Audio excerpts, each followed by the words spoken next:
Lonnie came over today, but everything was different. She was sitting at my desk chair, and she wouldn't look at me.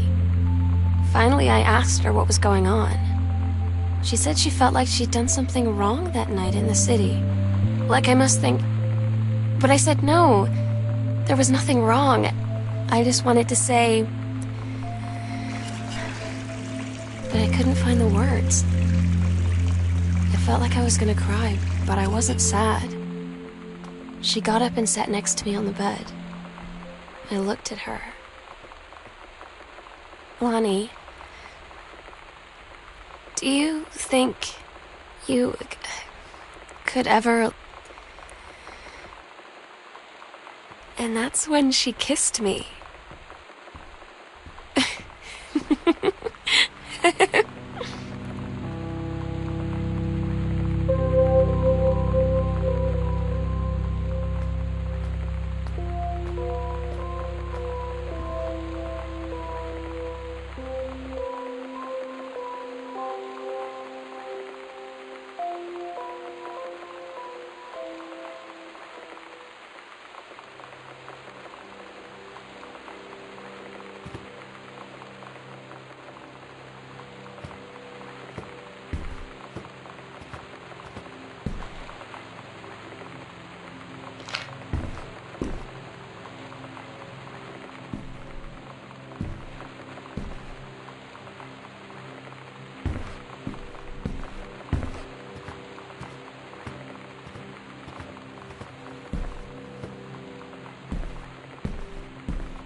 At Todd's brother's place after the show, there was only a futon to sleep on, so Lonnie and I shared it. The lights went out. I was turned toward her. My eyes started to adjust, and then I could see she was looking at me, too. In the dark, she smiled. My heart was beating so fast. I rolled over. I felt so, I don't know, nervous. After a minute, she put her arm around me and was so close and whispered in my ear, "I really like you." I just nodded my head, and I really hope she could tell. I really hope that she meant what I think she did. I felt like a shook-up can of soda ever since. I hope we have the chance to talk before It's different now. I mean, we still hang out all the time like before. But now when no one else is around, well, you know. So you could say we're dating. But it's secret. Secret dating? I don't know. I mean, I guess that's the real difference. Now when we get off the phone or go home for the night, or it's just quiet and we're alone, we say I love you.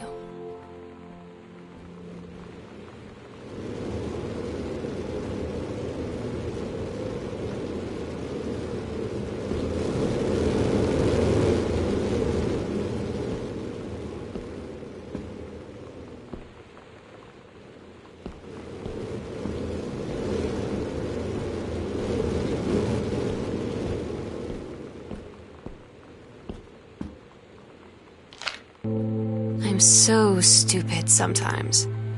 I was telling Lonnie that I got into my college summer program thing, and I was all making plans like, you should come visit me, stay in my dorm room. But she said, Sam, I ship out on June 6th.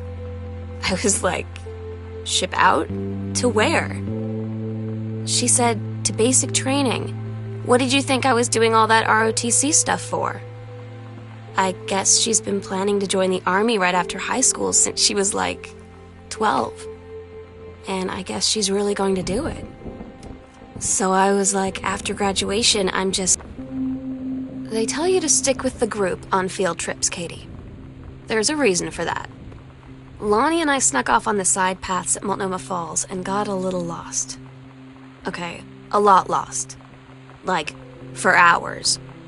Right before the bus left, we found a trail and came running down the path, soaked and covered in mud, shouting for the bus not to leave. The school called home. Mom and Dad said, you didn't get into trouble like this before you met that Lonnie girl. But I don't think they know about us. The kids at school, though, I'm really afraid that's a whole other story. Stick with the group, Katie. Todd's band lost their singer. Todd said he sucked. Lonnie said he got sick of Todd's shit, and he was complaining about needing a new singer. So Lonnie was like, I can sing. And they were all kind of like, you can? And she was like, probably. But she's been rehearsing with them for like a week now, and I finally got to see them play in Todd's basement today. And she's actually really amazing. I feel so proud when she's on stage. It's incredible being in awe of someone you love. So everybody knows it's like a temporary situation till she ships out in June. But till then, I'm gonna be at every single show.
get Lonnie sometimes. Like, her band, and our zine, and her hair, and everything are all anti-authority. But I watch her in JROTC, and she's doing drills in perfect formation, following orders, no question. And there's all this stuff in the news about don't ask, don't tell. Like, she's going to join the army and then have to lie about who she is. She said they don't need to know what they don't need to know. Like it was no big deal. This from the girl who trashed her locker to, like, defend my honor. I've learned when to stop arguing, though. I don't think Lonnie even gets Lonnie sometimes.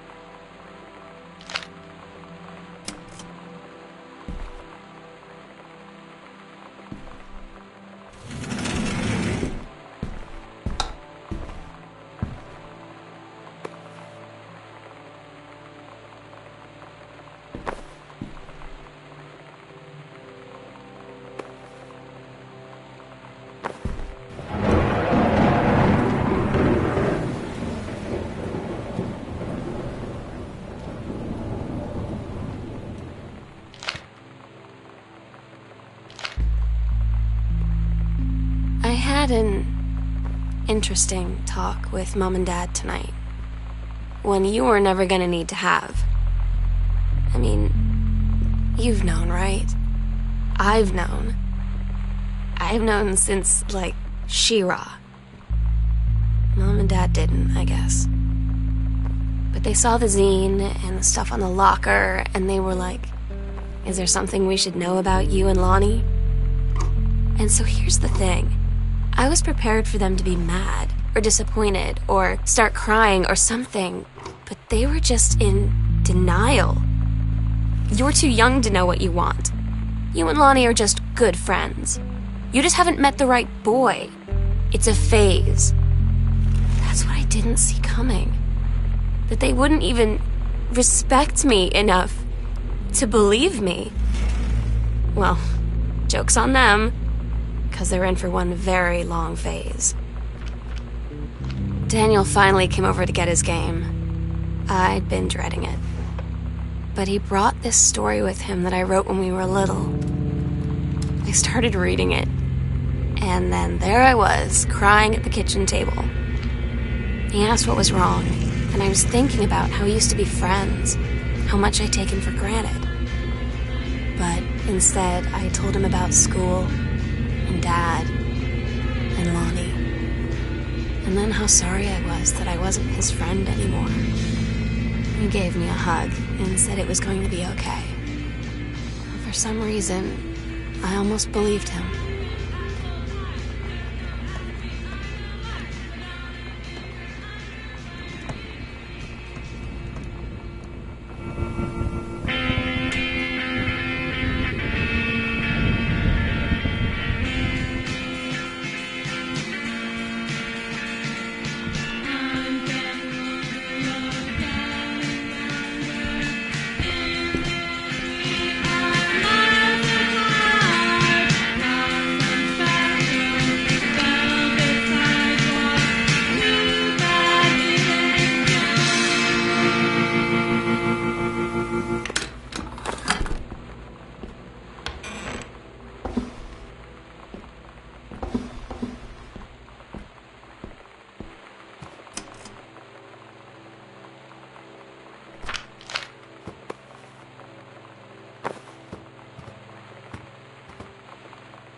I asked Lonnie what she had to do to get ready to ship out for basic training.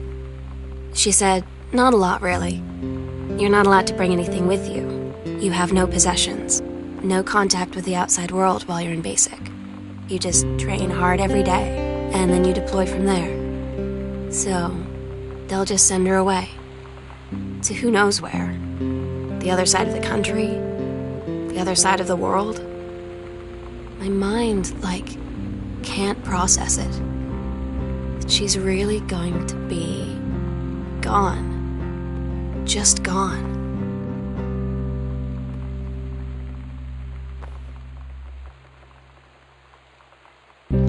Lonnie had her going away show with her band tonight. She's so incredible on stage. When she was singing, I could practically forget everything. That we only had 48 hours left. That I don't know what comes next. That I can't live without her. Then she dedicated the last song to me. And I couldn't take it. I was out on the curb in the alley, sobbing till my ribs hurt. I would follow her anywhere, Katie. But I can't. Where she's going. After a long time, she found me. She said she was sorry. She said, I wish things could be different. I just wanted to make you happy. I said, I don't think you can anymore.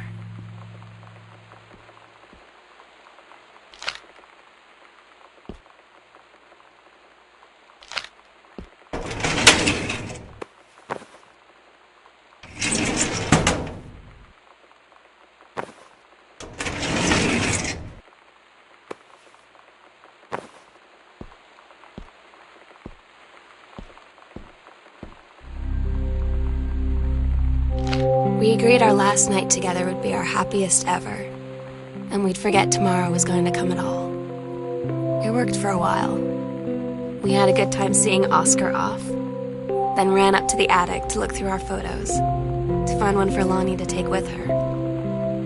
And looking at them, I realized they were all in the past, and there wouldn't be any more.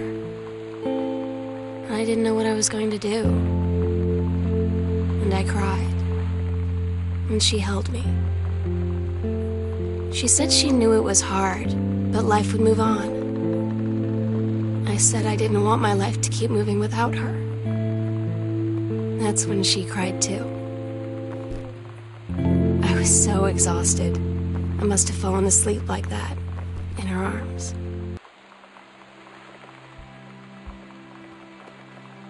The sunset light in this house is the saddest thing I've ever seen.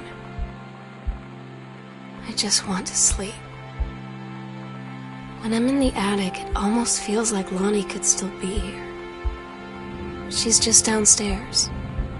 I'm just waiting to hear her pull down the hatch and come running up. Maybe I'll go up to the attic and wait.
my God.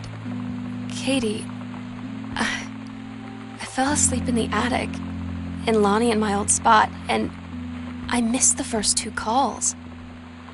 I just barely caught the 3rd one before the machine got it. And it was Lonnie, on a payphone. She'd been on the bus to Basic, and she said she couldn't think of anything but me and us, and that she couldn't go through with it, with the Army and being apart and all of it. And so she got off the bus in Salem. She said, "Sam, I want you to pack up everything you can and get in your car and come find me.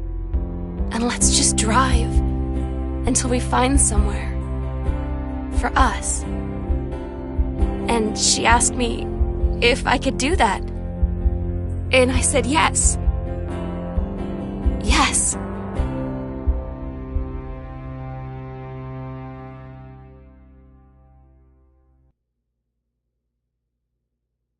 Katie, I'm so sorry that I can't be there to see you in person, that I can't tell you all this myself.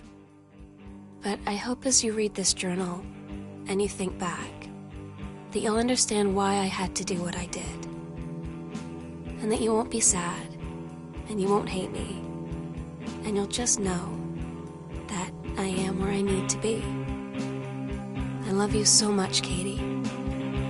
I'll see you again, someday. Love,